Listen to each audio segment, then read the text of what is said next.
Hi guys, so Team BFF Doha. Ayan. Nandito po kami ngayon sa Boss Gio para sa Montasa. First time ng team na mag-visit yung place. And we are very thankful kay Boss Gio na nakipag-collab sa atin. Na pinakain tayo ng sobrang masarap na food at tindahan.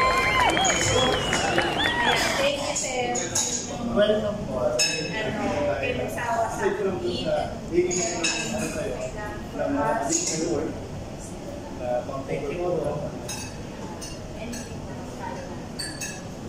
Ayun, first question. Kailan po nag-start yung business, sir? Ito po ano Po ang history? Actually, ito pong Boss Gio Pares. Since ano po, 2000, nung nag-pandemic. Okay, so ito po ang ano po na-start ako mag-online. So, nag-start ako ng Meet.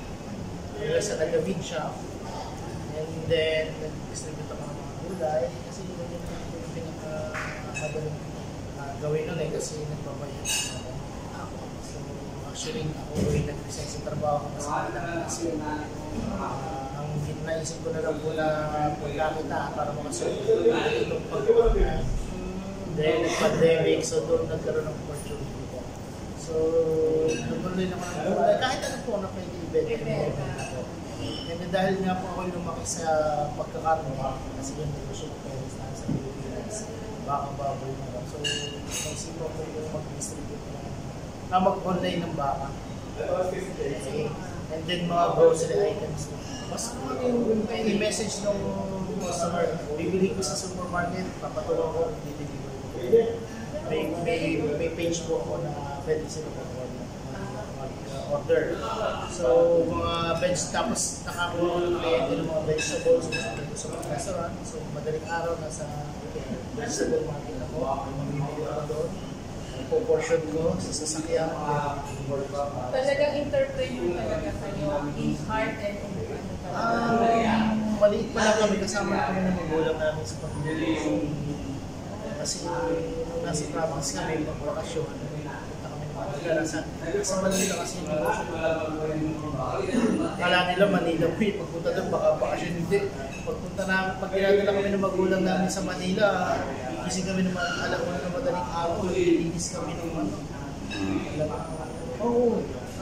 Ako 23 years na OFW. Ako galing sa Kuwait, 13 taon ako sa Kuwait.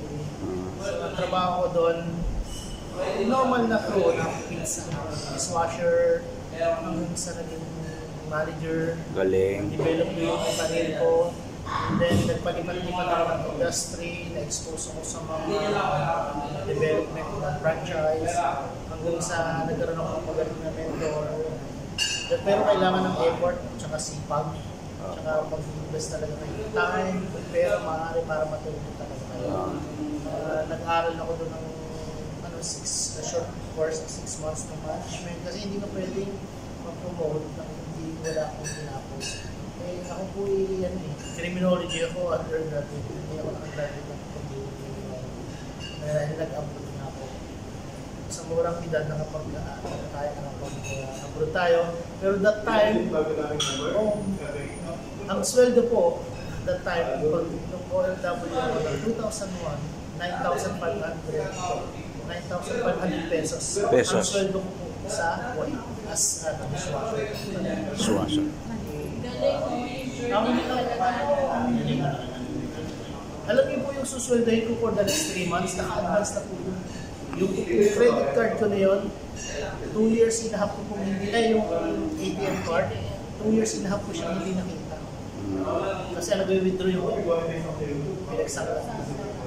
So, ganun ito doon sa Kuwait. But, kasi nga, hindi tayo pwedeng ganito na lang. Kasi kailangan natin mag-level up. So, wait nga, dahil Pilipino naman tayo pag-Pilipinas na po. Wala posible. Wala posible. Kailangan na talaga be patient. So, from crew, assistant manager agad Kasi dahil nga medyo tayo, clever tayo So, short yung promotion ko yun. Crew, team dealer, manager, assistant manager. Then, yung nga sabi ko, na-expose ako ng development na pagbubuo ng restaurant na kapag nung ma-involve ako dyan, nag-open ako ng isang Japanese restaurant, then doon ako natuto sa kitchen. Natuto ako sa maging sushi chef. Nagharap ako maging sushi chef. So, nakuha sa mga Japanese restaurant sa Korea. And then, nag-move ako na natin kasi may nakakita akong opportunity na naliliwan. Pero, make sure na level up. So, naging general manager ako ng isang concept na yung Japanese restaurant. And then, mayroon ako regular customer, nakilala lang din. Then, hanggang sa naging hinire ako as operation manager ng mga company. So, sa franchise from Los Angeles. Doon ko na doon talaga yung skills instructor, planning ng development concept. Talaga yun ang ginawa ko. Nakapag-focus ako ng 4 na shop sa Dubai, sa Bahrain, so pagano'n-ganon na ako. Tapos sa napagpag and then, nakuha ako dito ng Almanay. Almanay na company. Kinuha talaga ako, inintay nila ako for 11 months. Hindi sila nag-start hanggang hindi nila ako nakakarating. So 11 months sila nag-intay. Pero sila so, siguro dahil yun na kami ganyan na you deserve to be here. Kasi labit na itong taon sa ko, talaga ng mga ako. Ilang years na kayo dito, sir, sa Qatar? 10 years na ako sa Qatar. So, dahil nga nagkaroon dito ng laki, ng recession din laki, talagang lumaba talaga yung business na pinapanakot ko dito. Kasi lahat ng mga material from abroad talaga, hindi makapasok sa Dubai kaya sa Qatar, have to divert eh. Yung post na doon na, ano pang makikitahin mo? So, anong ginawa ko? Sabi ko, sige, I have to shut it down yung lahat. You name it, the mall dito. Meron ng pag hindi kiosk shop, lahat ng mall meron ko dito. Kasi talagang tinayuan ko siya ng mga kiosk sa shop. Kung familiar kayo sa brand ng popcorn girl, yung gourmet popcorn na meron akong 130 flavors. I'm going to open it. Brand ko naman. And then yun po, dito, dahil nawalan ng trabaho kung saan sana nag-consultant ko rin QC, lahat po ng pwede pakakita.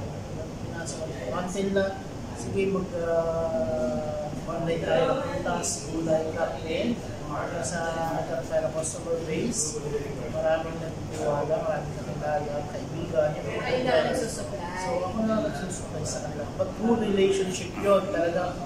Kasi nga dahil alam nila na kailangan natin ng kailangan, sinusupport na talaga. Imagine din yung mga kaibigan po namin sa church. Sila po yung nagpapa-order. O-orderin sa amin, i-deliver namin, pabayaran namin na. Sino pa mag-distribute? Sino pa mag-order? Advance na. Ganun po yung support na.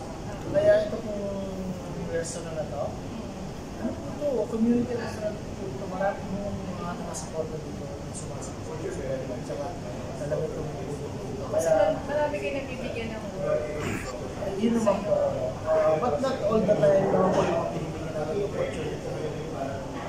Naging successful kasi meron din yung mga communicate ng mga tao na iba rin naman po yung hindi naman yung So yun po ang nangyari. And then, nagkaroon din, nung ito po ay, yung Boss Gio po kasi na ano tayo, na materialize ko ng May. Conceptualize ko ng June, na construction ako ng July. Dapat po September bukas na ito. Kinapos po tayo sa budget. Na-reach siya ng 3 months at nakapag-open ng December 18. So nagbayad ako ng renta, nagbayad ako ng salary. Talagang dumudugo po talagang kung ano man yung dumudugo, idudugo po. Iiyak po kasi yung mga contractor na hindi bayaran, hindi mo lang kung paano mag-do.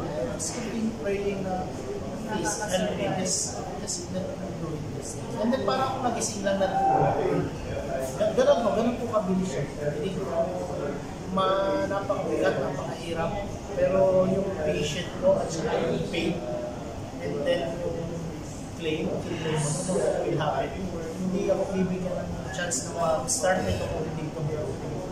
So, ang importante talaga, you have to ask what you want, okay, God, and then you must have patience, kasi somehow it will give you the right time.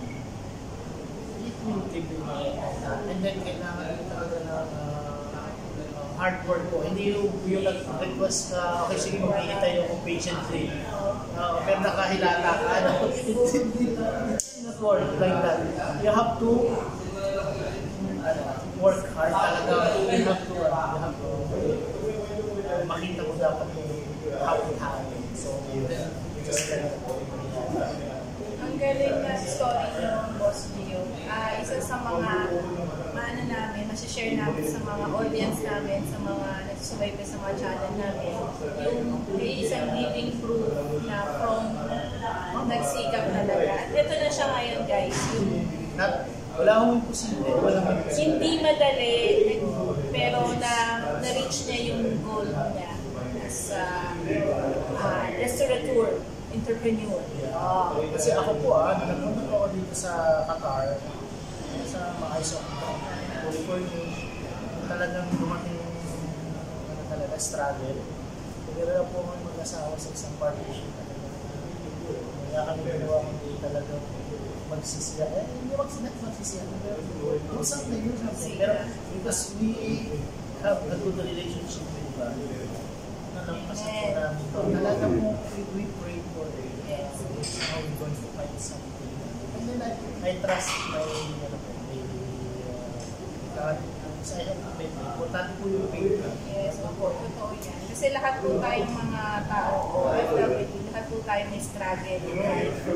Wala kayong faith, mag-distract po kayo and then hindi kayo makakapag-focus. Totoo yan. Kapag kayo bothered or pause, stop, think. Kasi importante po yung pray. And listen. And then, samahan niyo po yung mga tao na alam niyo makatulong sa inyo. Kung ang taong nakapalibot sa inyo ay masarap sa buhay, alam na natin. Kung gusto niyo maging negosyante, samahan niyo po ay mga grupo ng mga nag-negosyante. Kung gusto niyo po ay samahan na yung mga grupo ng mga fashionista. Yan po yung mangyayari. Kaya kung kailangan nyo po yung mga sinamahan yung mga happy goal natin, kasi pero kung kayo po ay sinamahan yung mga vision, yung mga pangarap sa buhay, May directions, may ambition po, not necessarily that they will do that something, kasi mas masarap po kasama yung mga wala pang nararating. Kasi you will see how paano nila gagawin yun. Makikita nyo. So yun po ang nangyari sa akin. Huwag po kayo magkakamali. Huwag po kayo matatakot magkamali. Ako po, sa makmak na pagkakamali po ang nagawa ko. Kaya masasabi ko po na bago ako magkamali, it's like 1 to 10. So nagkamali ako kasi because of the madami dahil pinasok ko yung emotion ko. Pero kung I'm going to run, pagiging businessman ko, I will be having a hard time but I will not be bored. We can never give up. No. Never give up. Wala po akong options. Pag give up, talaga pong dumato ang depression. Ikala nyo napaka-depression. Napaka-importante din po ng partner mo ay may faith o may tiwala sa Panginoon kasi siya ang kasama sa Panginoon, siya yung makakausap mo. So, nagbibigay siya ng gusto mo. Kahit gano'ng kalakas ang loob mo, there's time na darating na yung po na natulungan. Importante ang partner mo na mapapaalala sa iyo.